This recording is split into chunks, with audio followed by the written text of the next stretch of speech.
Ciao ragazzi, oggi vediamo come aggiornare questo Asus A55D.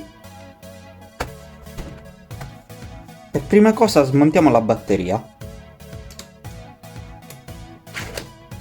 Il codice della batteria è questo, se vi interessa vi lascio il link in descrizione per acquistarla.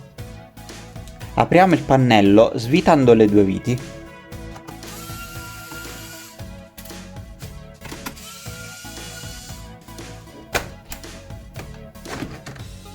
Sotto questo foglio in plastica troviamo le RAM.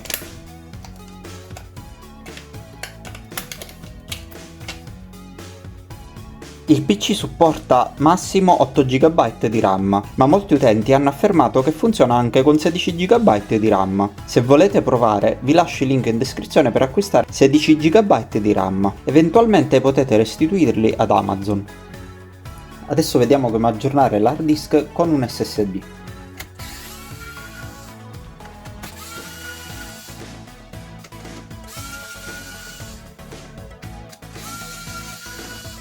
Spingiamo l'hard disk verso destra e poi lo tiriamo. Adesso svitiamo le viti laterali.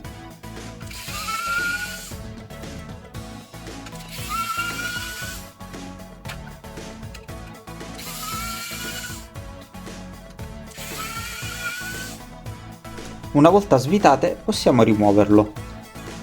Poi prendiamo il nostro nuovo SSD e rimontiamolo. Sto facendo il video solo per farvi vedere come fare.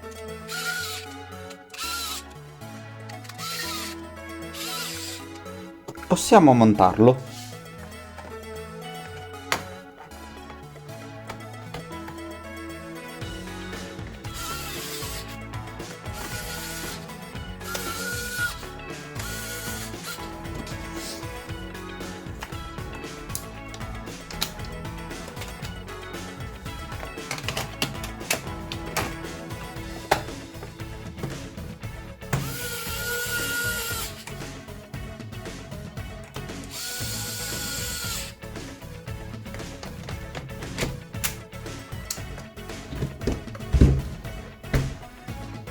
Per avviare la chiavetta con il nostro sistema operativo preferito, inseriamola.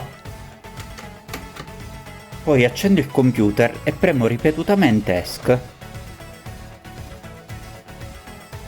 In questo modo siamo entrati nel boot menu. Poi selezioniamo con le frecce della tastiera la nostra chiavetta e premiamo invio.